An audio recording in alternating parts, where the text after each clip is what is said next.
Olá, meu nome é Denise Alves Fernandes, sou advogada e também estou na TV Relacionamento.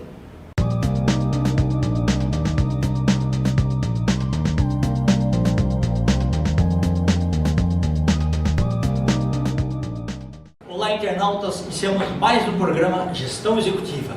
Hoje o nosso olhar é voltado para a sociedade. Hoje o nosso olhar está sendo visto pelas pessoas, para servir as pessoas com uma gestão participativa. Então, a nossa convidada é uma pessoa vibrante, que tem assim um talento natural e uma vontade de servir a população. Vereadora Janaína Lima, muito obrigado pela tua presença aqui, tá? Gratidão mesmo. Gratidão é toda minha, Kennedy, de você me convidar aqui para esse seu programa, sempre mantendo a gente atualizado, o seu desejo genuíno de contribuir com uma sociedade melhor e de abrir espaço para as pessoas apresentarem o seu trabalho, de apresentarem suas propostas. Eu acho que é assim que a gente cria essa interação da sociedade para a gente ter uma vivência mais plena. A gente costuma dizer, né, que as pessoas, a realização de um é quando encontra a realização do outro, não é verdade? Assim, a gente se fortalece como irmãos numa sociedade em que a fraternidade a gente está sentindo falta, não é? Maravilha. Ô Janaína, você fala assim de forma eloquente, isso é porque você fez direito ou você já tinha esse talento natural de comunicação? Sabe que isso, eu na verdade, eu sou filha de uma líder comunitária. Então, assim, minha mãe, quando não estava com o microfone, estava com o alto-falante ou então na rua mesmo, colocando ordem na comunidade. Isso. Sou filha de um motorista de ônibus também. Então, meu pai também sempre foi muito atuante, sempre foi muito, vamos dizer assim, participativo, comunicativo, tem muitos amigos na empresa que ele trabalhou a vida toda. Então, acho que assim, a timidez nunca foi uma coisa, assim, um tema na minha casa. Não existia assim, isso não pode. Então, minha casa era sempre uma casa muito cheia, muito movimentada, a gente sempre conversava muito. A comunidade, ela não só para falar dos problemas, mas também para falar das conquistas. Vamos jogar um pouco de conversa fora lá na casa da Dona Lourdes e do seu Expedito. Então, assim, eu vivi numa casa muito viva. E foi um processo natural, porque o advogado, ele é uma figura, vamos dizer assim, importante na comunidade. Sim, porque quando as pessoas não sentem que os seus direitos estão sendo respeitados, por qualquer que seja a jurisdição na sociedade, elas buscam no advogado o seu direito. Então foi daí que nasceu o meu desejo de me tornar advogada, de realmente ser a voz de quem sente que seus direitos não estão sendo respeitados, para buscar esse diálogo através do Poder Judiciário, o cumprimento da lei. Então acho que esse processo de comunicação, claro que o direito fortalece, né? Mas veio aí já de berço lá de casa da minha mãe, líder comunitária, com as suas movimentações, com a casa cheia, muitos amigos. Então, acho que veio disso, foi um processo natural. Janaína, parabéns, viu? Porque assim, a gente vê muitos vereadores que, sei lá, tiveram uma vida normal, tudo, né? E aí acabam se candidatando e conseguem até se tornarem vereadores, né? Mas aí eles vão ter que se inteirar do quais são os problemas ali, até a coisa andar demora. Você viveu o mundo real, ou seja, aqui você, quando é uma voz da população, aquela que precisa. Então a tua visão de mundo, tua visão assim, o seu olhar, né, é muito diferenciado. Parabéns, viu? E a gente precisa de pessoas como você mesmo, tá? Obrigada, meu querido. Eu acho que é o desafio, né, de você fazer com que as pessoas... A gente tem uma questão de representatividade no Brasil, porque os brasileiros não se sentem representados pelos representantes que ela elege. Então, a gente vive essa dicotomia, né? Então, eu voto numa pessoa em que eu não me sinto representado por ela. E tem aquela teoria lá do menos pior. Isso. E a gente só vai conseguir mudar isso quando a gente passar a votar em pessoas que têm as nossas histórias como como as nossas, né? Sim, então não adianta exatamente. você votar em alguém que é muito distante da sua realidade, ou que nunca viveu, nunca sentiu na pele. Então quando alguém me manda do meu inbox, nas redes sociais, no meu e-mail, fala, olha, eu não consegui uma consulta no hospital, eu tô aqui encheu de água a minha casa, eu perdi tudo. É diferente para quem nunca viveu ou verdade, isso, concordo plenamente, concordo. do que para quem já viveu isso, já sentiu na pele isso, receber aquilo. Então, quando eu recebo um e-mail de uma dificuldade, uma dor das pessoas, principalmente as mais simples, Você também sente tudo. eu sinto porque sou eu, né? Porque eu vivi tudo isso, né? Eu nasci numa comunidade muito carente, muito pobre, no Capão Redondo. E hoje, graças a Deus, né, o Capão Redondo é um bairro ainda da periferia, tem muitas dificuldades, mas hoje é um bairro dinâmico, empreendedor, não é tão violento quanto era na minha adolescência, na minha infância. Então muita coisa já evoluiu por lá, mas tem um caminho grande ainda para a gente chegar no que a gente acredita como Capão de verdade, que está no coração de todo mundo que mora lá. Mas é importante porque essa minha vivência do Capão Redondo é o que me permite ser uma vereadora diferenciada, que tem sensibilidade e também ter buscado uma formação, ter estudado, né, ter me tornado advogada, saber como que é o processo legislativo. Porque muitas vezes as pessoas não entendem o custo da legislação, né? Então eu sempre comento, o que a gente escuta muito falar, que o Brasil tem insegurança jurídica, não é isso? Sim, a gente escuta. O que é isso? O telespectador aí pode estar perguntando, Janaína, o que é isso, essa tal da insegurança jurídica? A insegurança jurídica, ela nasce numa lei mal formatada. Que ali no processo legislativo, o legislador acha que a sua lei é indefesa e que não se preocupa em olhar se aquela lei contraria alguma lei vigente. Aí vamos imaginar que ele não viu e aprovou, sancionou e essa lei está em vigor. Essa lei que contraria outra lei, você, cidadão, fica falando qual das duas eu vou respeitar? Qual é a que eu tenho que cumprir? Aí o que você vai ter que fazer? Entrar na justiça, falar, juiz, diga-me qual é a resolução do conflito entre essas leis. O que o investidor, quando ele analisa o sistema jurídico daquela cidade, daquele estado, daquele país, tem muitos conflitos nas leis. Então, é inseguro investir ali porque você não tem decisões certas. É aí que nasce a insegurança jurídica. Qual o custo disso? Quanto que você pagou de advogado? Quanto que dos procuradores da prefeitura, do estado, da União, tiveram que se dedicar para também responder a pergunta do juiz? Porque o juiz, ele é um agente passivo, né? Então, quer dizer, ele convoca as partes para fazer com que o processo tenha uma resposta, né? Então, esse é o princípio, né, do juiz. Quando você tem uma questão dessa, você está gerando prejuízo para a sua cidade, para o seu estado, para o seu país. Por isso que é importante, na hora da gente cuidar do processo legislativo e do nascimento de uma lei, ela não é indefesa. Ela pode tanto fazer a nossa cidade receber investimento, emprego e desenvolvimento, como também pode tirar a nossa cidade das cidades que receberiam algum investimento. Então, precisa de transparência, né? Precisa transparência, precisa tudo ser bem feito, precisa ser bem analisado.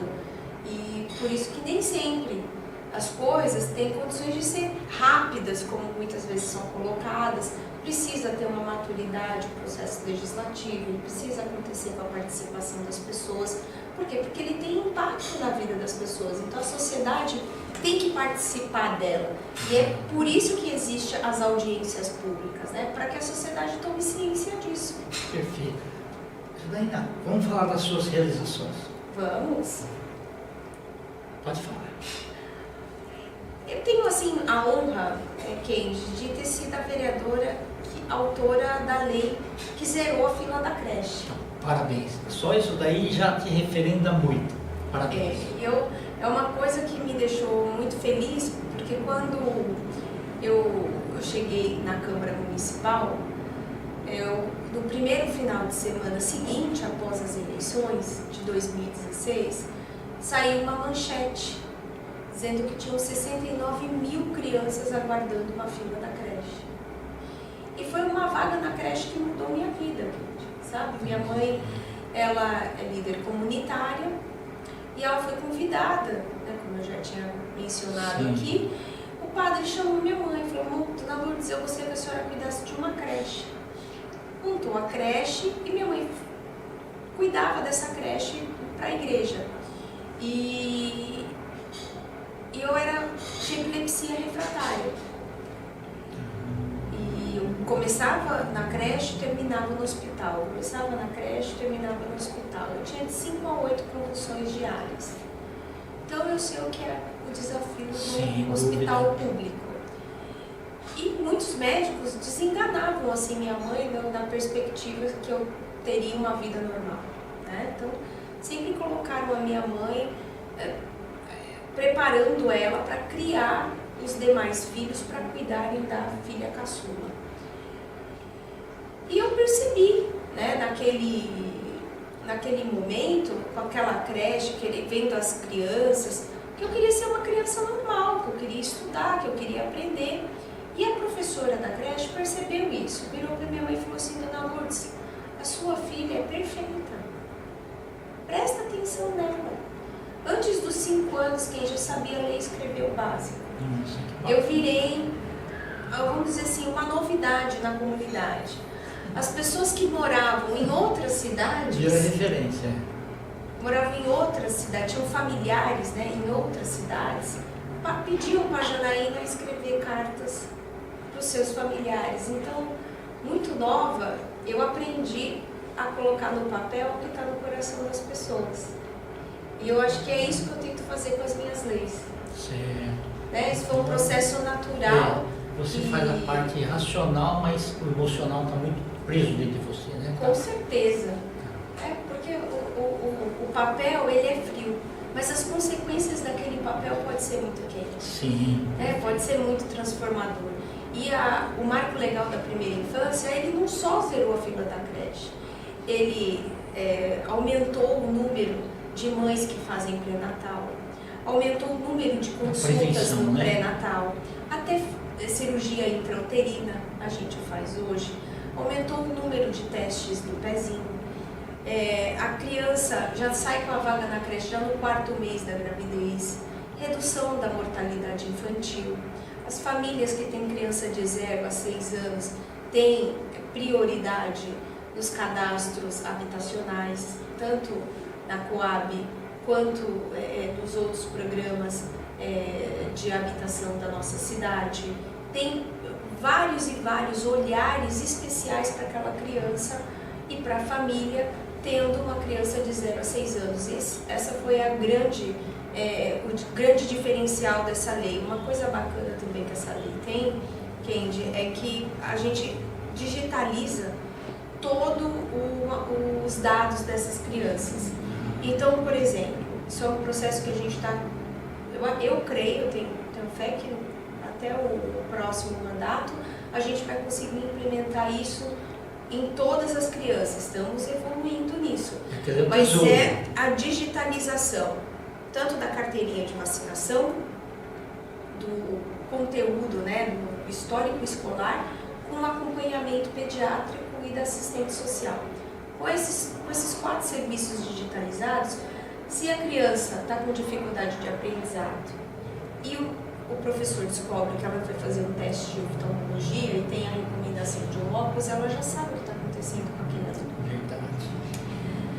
Se ela vai passar no pediatra e tem no cadastro digitalizado que ela foi vítima de violência sexual dentro de casa, que ela foi vítima de pedofilia, aquela criança, o atendimento daquela consulta vai ser diferente. Exato. Então, você pensar numa política que olhe para todos, mas respeite as individualidades dos nossos problemas, é muito importante. É assim que a gente vai conseguir um atendimento humanizado que a gente sonha dentro da administração pública. Então, trazer esse olhar é um desafio que eu busco nas leis, que elas podem parecer frias, mas se são bem pensadas, elas conseguem gerar calor humano na sociedade, gerar transformação efetiva. Outra coisa que a gente fez, que eu quero te convidar e convidar todo mundo que está nos assistindo, é ir lá visitar o nosso gabinete, o primeiro coworking legislativo do mundo. O que é esse coworking? A gente derrubou a parede dos nossos gabinetes, é um espaço aberto, é como se fosse uma caixa de cristal. A pessoa entra e vê todo o gabinete e já tiveram mais de 400 projetos inscritos. Então, pelo cidadão. Uma participação mesmo, Uma né? participação da sociedade. Então, ao invés de eu dizer para a sociedade o que eu devo, para a sociedade o que eu vou fazer, além disso eu quero dizer o que vocês acham que eu devo fazer. Né? Porque o papel também do político é atender a necessidade do cidadão. Perfeito. E não tem como você fazer isso sem ouvir, sem dar espaço, sem ter essa escuta genuína. E o coworking legislativo é esse espaço que a gente constrói junto com as pessoas. Muito legal. Já tem status único, né? Obrigado. Você quer falar mais alguma coisa? Nós estamos em instantes finais, né? Mas dá para falar mais alguma coisa aí. Não, eu queria agradecer mais uma vez. A gente até se conheceu pela nossa luta lá na região de Santo Amaro, pela permanência do Banespa, do clube, né? Então, do Esporte Clube Banespa, que é um patrimônio da nossa cidade, da região de Santo Amaro. Eu, como nasci e cresci no Capão Redondo, eu vi o Banespa como um patrimônio cultural, né? E muito importante a sua preservação. E a gente hoje tem o risco de ver o Banespa se transformar num parque e todo aquele complexo ser perdido, quando na verdade a grande inovação seria transformar aquele espaço que sempre foi um objeto de desejo, de entrar naquela piscina, de pisar naqueles gramados dos meninos da periferia, garantir um acesso a eles e transformar esse clube, que é um ícone da nossa cidade, num espaço público, democrático, para quem não tem dinheiro, para quem não tem acesso, ter acesso a um clube de alta performance, de alta qualidade, com espaços vivos, bonitos, não simplesmente derrubar tudo, acabar com tudo e transformar num parque. Então a gente está nesse momento, então aqui quem está aqui nos acompanhando, entrar lá nas minhas redes sociais, janainalima.oficial, declare o seu apoio, me mandando um e-mail, janainalimavereadora@gmail.com. Vamos juntos fazer a defesa, né, do nosso Banespa, para que de fato a gente consiga, por meio do apoio da sociedade, transformá-lo num clube público. Essa mobilização é realmente muito importante. Nós vamos deixar os dados aqui para facilitar, né? Gratidão, tá? E volte quantas vezes você quiser, tá bom? Muito obrigada. Obrigado a você.